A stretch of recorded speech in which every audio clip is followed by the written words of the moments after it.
Olá, meus amigos, Deus abençoe a todos de maneira abundante, conforme promete a sua palavra.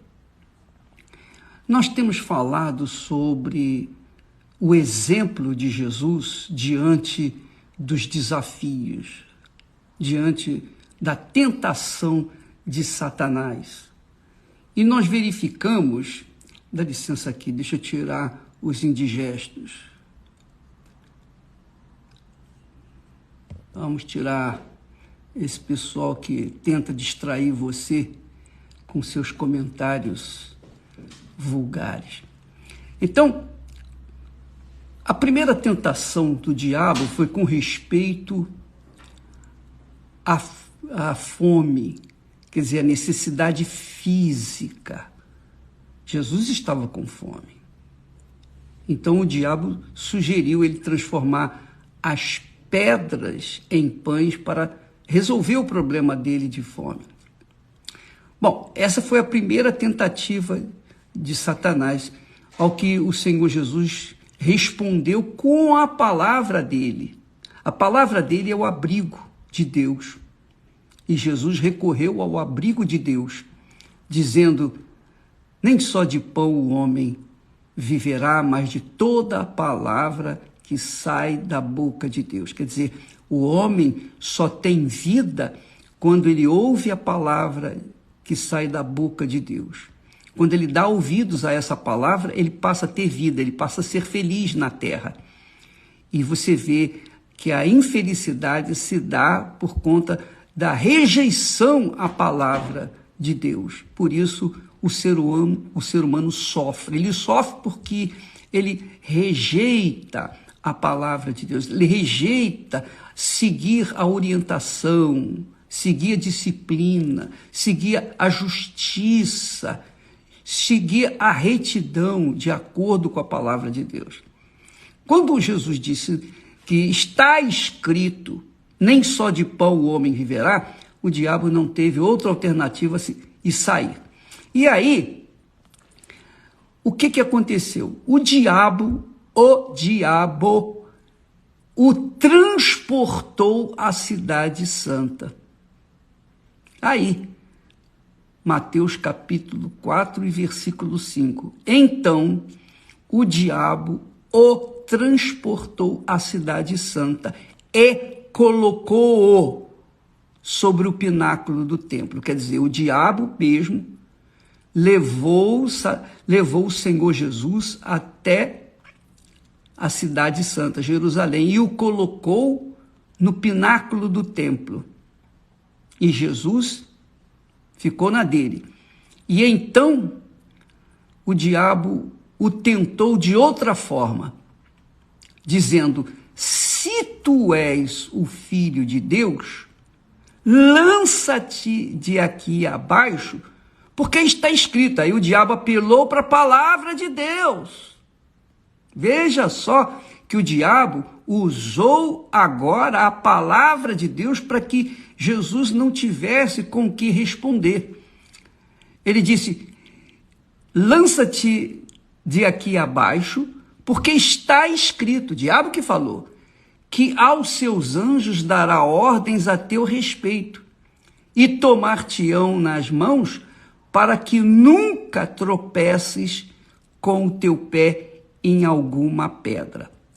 Ele torceu um pouco a palavra de Deus, mas mesmo assim ele mencionou o Salmo 91, que todo mundo conhece. Ora, aí o diabo partiu para o lado espiritual, do lado da fé. Agora imagine você, quantas vezes nós todos, você, eu, nós todos, somos invadidos por aquelas ideias, aquelas perguntinhas cínicas, aquelas perguntinhas satânicas, que dizem assim: ué, você está doente? Ué, cadê a tua fé? Você não é de Deus? Você não tem o Espírito Santo? Como é que você está aí doente? Essa é a perguntinha que sai da mente do próprio diabo que usa a boca de muitos parentes, entes queridos, para suscitar o quê? Suscitar dúvida. Da mesma forma como Jesus foi invadido pela dúvida, quer dizer, ele não deu ouvidos à dúvida, não deu ouvidos à sugestão do diabo. Se és filho de Deus, transforma essas pedras em pães. Jesus não respondeu à pergunta dele, não fez o que ele queria, o que o diabo queria. Agora, Jesus ouve essa palavra: ora, atira-te abaixo, porque está escrito que os teus anjos vão te guardar, vão te proteger, você não vai cair, você não vai se machucar. Quer dizer, mais uma vez o diabo tenta, mas agora de forma que usando a própria palavra de Deus. Então, minha amiga e meu amigo, cuidado, muito cuidado, tenha extremo cuidado, para que você não se deixe levar pela dúvida, porque o diabo é o autor e consumador da dúvida. Assim como Deus é o autor e consumador da fé, o Senhor Jesus Cristo, o diabo é o autor e consumador da dúvida. Então ele lança a dúvida usando quem? Ele usando os incrédulos, mas aqui o incrédulo normalmente não sabe esse salmo, não sabe dessa palavra, mas o diabo conhece todas elas. Mas às vezes o diabo usa o próprio irmão ou irmão. Por isso que é importante você dar atenção às pessoas com quem você anda. É isso que é importante. Você dá atenção, ou melhor, você prestar atenção para com as pessoas que estão ao seu redor. Porque quando a pessoa é de Deus, a pessoa passa para você fé, ela levanta a sua autoestima. Mas quando a pessoa não é de Deus, ela abaixa a sua autoestima. É isso aí. Ela traz dúvida, ela traz medo, ela traz acusação, ela traz argumentos que muitas das vezes são fortes para neutralizar a sua fé. O objetivo não é você responder e atender aos caprichos de Satanás, não. O objetivo é suscitar dentro de você, semear dentro de você a palavra de dúvida. Por isso que a Bíblia fala que a gente deve fugir daqueles que são maus. Maus são as pessoas, más são as pessoas que carregam consigo o veneno da dúvida. Então, você imagine, se não é admissível que a gente tenha amizades contrárias à nossa fé, é justamente por causa disso, para que a gente não venha a ser inundado de dúvidas que essas pessoas trazem.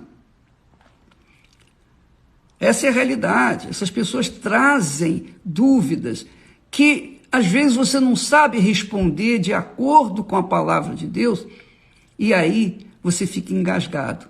Mas aquelas pessoas, às vezes sem saberem, elas estão sendo usadas pelo próprio Satanás para tentar você. Então, eu lembro que, apenas a título de exemplo, eu quando me converti, já falei isso várias vezes, eu não queria mais viver, porque eu não queria correr o risco de perder aquilo que Deus me havia dado, que é a salvação da minha alma. Então eu procurava andar sozinho. Eu andava sozinho. Eu era um ermitão. Mesmo namorando, e naquela altura, quando a namorada não era de Deus, os pensamentos dela eram fúteis, vazios, inúteis, conversa mole para boi dormir. E então, eu não aguentava, eu saía fora. Então, eu procurava andar sozinho. Eu vivia a minha fé como se estivesse já no deserto. Porque eu não queria Eu não queria ser invadido pelas dúvidas das pessoas, dos outros, de ninguém, especialmente dúvida de Satanás. Porque o diabo está sempre aparecendo e dizendo assim, você é batizado com o Espírito Santo? Fale em línguas. Como se o batismo com o Espírito Santo estivesse limitado a falar em línguas. São 9 os dons do Espírito Santo. Mas todo mundo só fala, só pensa, só fica ansioso, ansiosa por causa das línguas. Por quê? Porque a pessoa quer provar a si mesma que ela é batizada com o Espírito Santo. E na realidade, quem é batizado com o Espírito Santo não precisa provar para ninguém que é batizado. Ninguém. Porque o próprio Espírito Santo testifica, confirma em nós que somos batizados. Pronto, acabou. E os frutos, então, eles são notórios em nossas vidas. Mas existem mais 8 dons. Por que as pessoas não se preocupam com outros dons, mas só se preocupam com o dom de línguas? Ou então, o dom de profetizar. Línguas e o dom de profecia. Mas o dom de profecia diz respeito à pregação do Evangelho. Quando eu estou pregando aqui, eu estou profetizando. Todas as vezes que eu entro no ar, todas as vezes que eu falo de Jesus, todas as vezes que eu subo do altar e prego a palavra de Deus, eu estou profetizando. Profecia é falar aquilo que Deus falou que iria fazer, só isso. Você profetizar. Não tem nada a ver com adivinhação. Mas os filhos das trevas, de uma forma ou de outra, tentam inundar os da luz com a dúvida para justamente neutralizar a fé e, consequentemente, destruí-los. Porque se pela fé nós conquistamos os céus, pelas dúvidas nós conquistamos o inferno. Aliás, nem precisamos conquistar. É só não fazer nada pela fé que a pessoa já vai para o inferno. Essa é a realidade. Você tem que viver na fé, pela fé, de fé em fé, para você poder manter-se de pé. Porque se você não estiver na fé, você não se mantém de pé. Então, procure saber quem são essas amizades que você se envolve. É melhor você ficar sozinha. É melhor você nem casar do que casar mal. Casar com uma pessoa bonita por fora, mas podre por dentro. Quantas jovens, quantas mulheres estão perdendo a vida porque seus maridos lindos, maravilhosos, aqueles caras bem saradões, né, levaram para casa. Quando ela chegou em casa, que começou a conviver com aquele saradão, aí viu que ele é uma peste, ele é o próprio Satanás, e acaba perdendo até a própria vida por causa da agressão dele. Feminicídio é o que mais existe hoje no mundo inteiro, especialmente no Brasil. Então, não seja boba, não seja tola, não seja criança, não seja infantil. Escolhe bem a pessoa com quem você vai andar. A pessoa, se ela, mesmo sendo irmão, nós estamos cheios de irmãos dentro da Igreja Universal. Infelizmente, desgraçadamente, essa é a verdade. Mas o que a gente vai fazer? A gente toca a trombeta e chama todos. Agora, tem aqueles que não prestam. E o que a gente vai fazer? A gente tenta falar de Deus. Agora, como é que a gente vai saber? Como é que vai adivinhar? Como é que a gente vai constatar que não é de Deus? Só o tempo. Só o tempo é senhor da razão e só o tempo vai dizer quem é quem. Então, não confie em ninguém. Quando diz respeito à sua salvação, por favor, minha amiga, meu amigo, não confie em ninguém, a não ser naquele que você entregou a sua vida. A Bíblia fala que maldito o homem que confia no homem. Eu não posso confiar nem em mim mesmo, eu não tenho o direito de confiar nem em mim mesmo, porque eu sei que eu sou vaso de barro, e barro, não é aquele barrinho não, não é o barro limpo não, é o barro de esgoto. É isso aí, nós somos barros, porém Deus nos faz do barro vasos para a honra dele, para a glória dele. Então, você que está nos assistindo aí, não se esqueça, a sua fé é a coisa mais preciosa que você tem na vida, mais do que sua família, seu pai, sua mãe, seus filhos, mais do que tudo nesse mundo, porque é ela que vai levá-lo ao lar celestial. E o diabo quer justamente a sua alma. Ele tocando na sua fé, ele toca na sua alma. Porque se a sua fé estiver em alta, a sua alma vai estar bem. Você não vai ter depressão nunca. Mas se a sua fé estiver embaixo, você vai ter problemas. Você vai ter problemas de dúvida. E quando isso acontece, o diabo se aproxima e começa a suscitar ou semear a dúvida. Se você não for sábio e não vigiar 24 horas por dia a sua salvação, você vai dançar, minha amiga, meu amigo. Essa é a realidade. Todos nós somos passíveis de erro. Mas quando nós nos excluímos das más companhias, nós temos mais uma blindagem para não atingirem a nossa fé e, consequentemente, a nossa alma.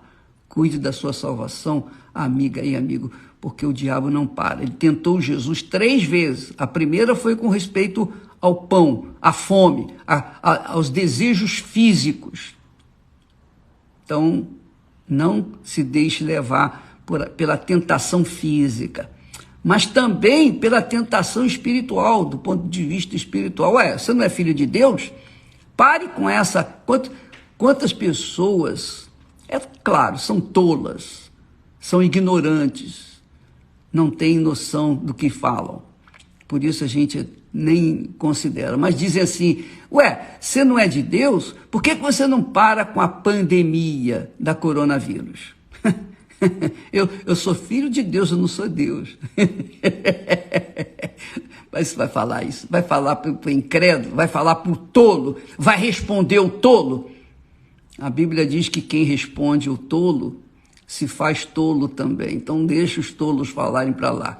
Não dê ouvidos aos tolos para que você não venha ser prejudicado. E se você, por acaso, é uma cristã, mas você tem um pingo de orgulho dentro de si, você vai querer se defender, vai querer provar por A mais B que você é de Deus e que você é resistente, que você vence tudo. Não faça isso não, minha amiga. Vira as costas, vai embora. Não dê ouvidos aos tolos, porque quem dá ouvidos aos tolos, com os tolos vai comer. Essa é a realidade, vai se prejudicar.